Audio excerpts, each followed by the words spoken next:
एक ऐसा माहौल जहां सिर्फ रंगों की बरसात हो, गुलालों की आंधी हो और मस्ती की सुनामी हो, तब वह माहौल होली कहलाता है। होली भारत के सबसे पुराने पर्वों में से है। यह कितना पुराना है, इसके विषय में ठीक जानकारी नहीं है, लेकिन इसके विषय में इतिहास, पुराण व साहित्य में अनेक कथाएं मिलती है। असत्य पर सत्य की विजय और दुराचार पर सदाचार की विजय और विजय को उत्सव मनाने की बात ही होली है। बुराई कितनी भी ताकतवर हो, जीत एक दिन अच्छाई की ही होती है। इसी वजह से हमेशा बुराई का मार्ग छोड़कर अच्छाई का मार्ग अपनाना चाहिए।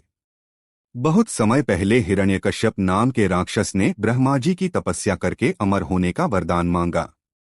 ब्रह्मा जी ने अमरता का वरदान देने से मना कर दिया। फिर उसने मांगा कि संसार में रहने वाला कोई भी जीव जंतु, राक्षस, देवी देवता और मनुष्य उसे मार न पाए।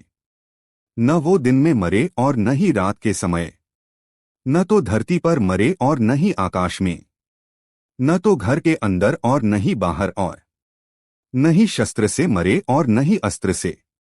असुरराज हिरण्यकश्यप की तपस्या से ब्रह्मा देव खुश थे ही, इसलिए अमरता के एक वरदान के बदले उन्होंने ये सारे वरदान उसे दे दिए।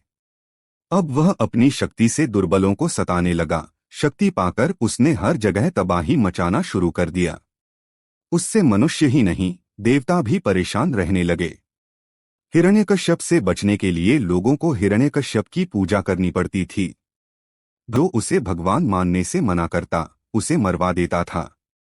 रद उसके घर एक पुत्र का जन्म हुआ, जिसका नाम था प्रहलाद। समय की विडंबना ऐसी कि पुत्र प्रहलाद भगवान विष्णु का भक्त हो गया।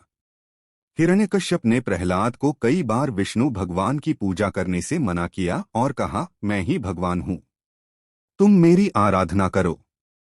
हिरण्यकश्यप की बात सुनकर प्रहलाद कहते, मेरे सिर्फ एक ही भगवान हैं और वो भगवान विष्णु हैं। प्रहलाद की बातें सुनकर हिरण्यकश्यप ने कई बार उसे मारने की कई कोशिश की, लेकिन वह सफल नहीं हो पाया। भगवान विष्णु अपनी शक्ति से हर बार हिरण्यकश्यप के सारे प्रयास विफल कर देते थे। हिरण्यकश्यप की बहन होलिका थी, जिसे आग में न जलने का वरदान प्राप्त था। उसके पास एक कंबल था, जिसे लपेटकर यदि वह आग में चली जाए तो आग उसे नहीं जला सकती थी। हिरण्यकश्यप को अपने बेटे से परेशान देखकर होलिका ने कहा, भैया, मैं अपनी गोद में प्रहलाद को लेकर आग में बैठ जाऊंगी, जिससे वह जल जाएगा और आपकी परेशानी खत्म हो जाएगी। हिरण्यकश्यप ने इस योजना के लिए हामी भर दी। उसके बाद होलिका अपनी गोद में प्रहलाद को बैठाकर आग पर बैठ गई। उसी वक्त भगवान प्रहलाद एक बार फिर प्रभु विष्णु की कृपा से बच गए। आग में जिस दिन होलिका जलकर भस्म हो गई थी, उसी दिन को आज तक लोग होलिका दहन के नाम से जानते हैं।